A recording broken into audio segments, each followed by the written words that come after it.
Assalamualaikum warahmatullahi wabarakatuh.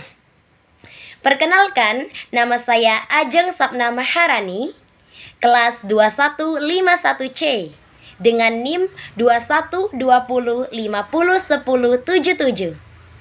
Saya berterima kasih kepada yang terhormat Ibu Vivi Hasmawati yang telah memberikan tugas ujian tengah semester yang bertema menganalisis komunikasi interpersonal pada podcast salah satu channel YouTube. Baiklah, pada kesempatan kali ini saya akan menampilkan hasil analisis saya mengenai komunikasi interpersonal yang ada pada podcast salah satu channel YouTube yang berjudul Boris Belajar Islam, Tak Takut Mualaf.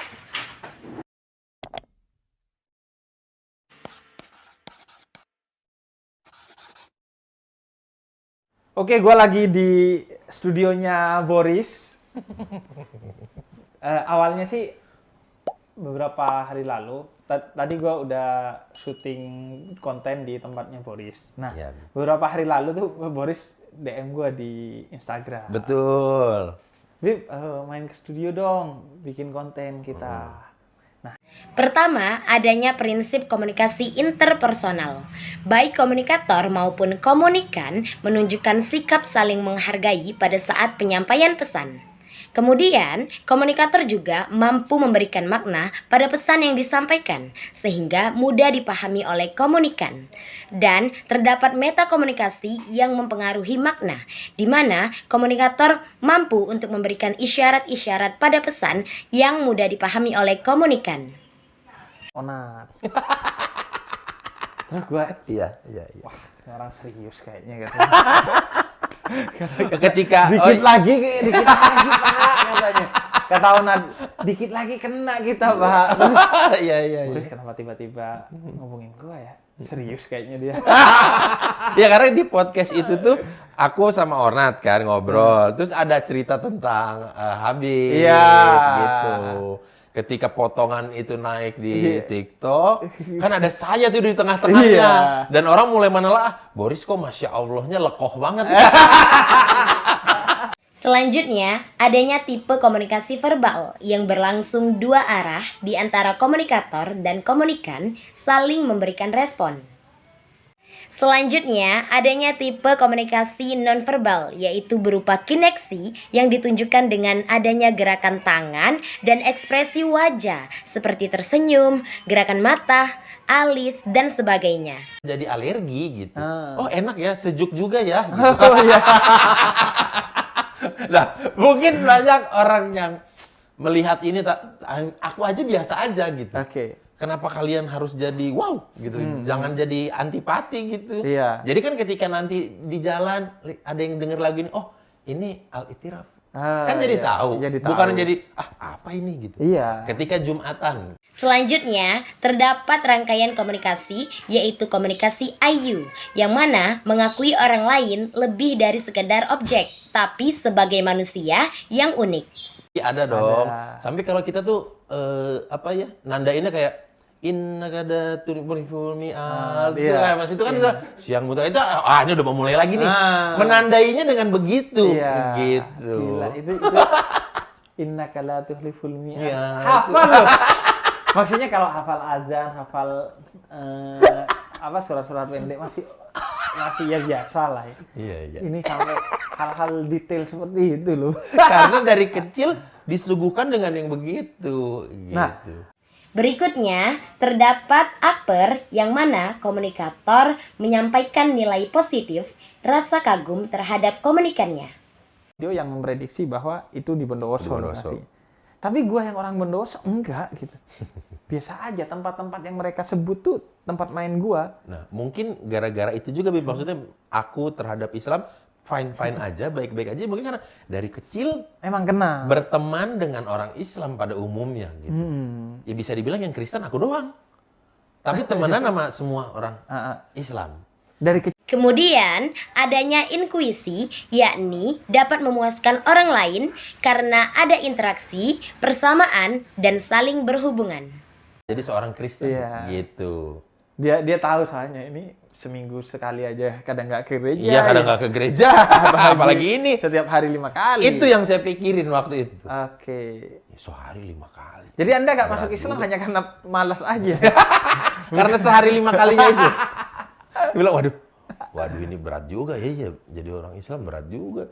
Terus baca-bacaan Al-Quran. Iya. Kan, panjang, belum lagi menafsirkan artinya, harus berguru sama. Berikutnya, terdapat penilaian reflektif, yaitu persepsi kita terhadap pandangan orang lain, dan ini mempengaruhi cara kita memandang diri sendiri. Ada beberapa temen gue yang dia Kristen ya. Ya udah insya Allah mungkin dia karena anggap ya itu sudah kata yang kata yang paling dianggap paling mudah satu kata untuk menjelaskan tentang suatu bahwa ya udah gue kalau sempet akan hadir. Di sini adanya paralanguage berupa vocal pitch, yaitu tingginya nada vokal, dan rate kecepatan bicara dari komunikator untuk mempertegas gagasannya. Kadang ada yang cukup, ada yang berlebihan. berlebihan. Walaupun saya berdosa kali ngomong berlebihan. Iya. Mau makan tapi doanya 10 menit. Serius, Kebayang ada yang kalau gitu. Dari sampai mendoakan negara. Iya. Sampai sebenarnya bagus. Cuma kadang-kadang kita sampai biasa emang. Iya. Sampai mendoakan negara sekali kita kan mau makan ya. Iya. Gitu. Maksudnya doa negara nanti Senin pagi aja boleh, ya upacara. Jangan di momen ini. Walaupun aku salah ngomong gitu sebenarnya. Aku berdoa. Cuma kadang-kadang si anak-anak muda ini. Tipe kepribadian keduanya adalah tipe kepribadian ekstrovert, yakni bebas dalam mengungkapkan gagasannya. Ya, nanti kan akhirnya orang dapat akses untuk mengetahui agama lain. Kata gue bagus dong. Karena minimal mereka akan kenal agama lain, tahu bahwa agama lain itu juga baik, sehingga toleransinya tumbuh. Tumbuh, betul. Dan kalau soal pindah agama, menurut gue, kalau lo yakin kepada satu agama, ya udah. Maka informasi tentang Selanjutnya, adanya komponen komunikasi antar pribadi, yakni responsiveness atau sifat mau mendengarkan ketika lawan bicaranya mengungkapkan gagasannya. penjelasan Anda lebih ini ya. Iya kan gitu kan maksudnya insya Allahnya kan. Sayang lo itu pengetahuan kalau nggak dilanjutkan. Enggak lo, keren lo, penjelasannya lebih keren dari gua lo. Enggak maksud saya. Di sini adanya kinestis yang menunjukkan perasaan seperti dengan memukul meja. Ini enggak, lu nggak ini nggak diomongin orang atau diri lu sendiri atau tokoh agama yang lu berkiblat ke sana. Hati-hati gitu. Lu nggak pernah merasa khawatir nggak? Enggak sih. Khawatir bahwa wah jangan-jangan suatu hari gua mu'alaf nih. Jangan-jangan ini akan menjadi jalan buat gua akhirnya mu'alaf nih gitu. Di sini terdapat kontrol dari keduanya dalam menyikapi lawan bicaranya. Burung gitu, dia dengan semua hewan di dunia ini bisa ngobrol kan Nabi Sulaiman. Iya kan? Aku pengen jadi dia gitu. Bukan pengen jadi dia, maksudnya mengidolakan Nabi Sulaiman gitu. Oke. Kalau gua sih kalau ngomongin burung ya. Kenapa jadi ada burung? Nah, jadi burung tadi itu, burung gereja itu sebenarnya kapan mu'alaf?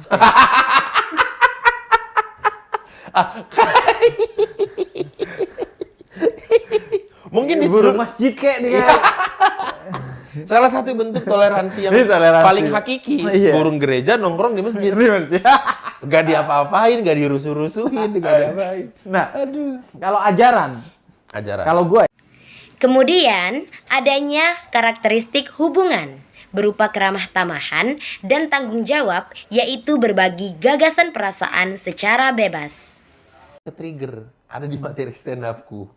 Aku bilang, kan kalau anak kecil tuh kayak nggak mau beda dengan yang lain. Benar.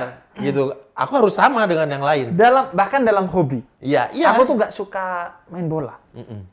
Tapi aku sukanya badminton. Tapi akhirnya memilih futsal, bola, dan lain sebagainya. Pada masa kecil karena ya mayoritas begitu. Masa aku nggak sama dengan mereka? Iya. Selanjutnya, adanya prinsip jendela Johari, yakni open atau free area, yang mana pada komunikasi antar pribadi ini menjelaskan tentang suatu hal yang sudah diketahui oleh keduanya. Demikianlah tugas saya menganalisis komunikasi interpersonal yang terdapat di podcast salah satu channel YouTube. Saya akhiri dengan ungkapan terima kasih. Wassalamualaikum warahmatullahi wabarakatuh.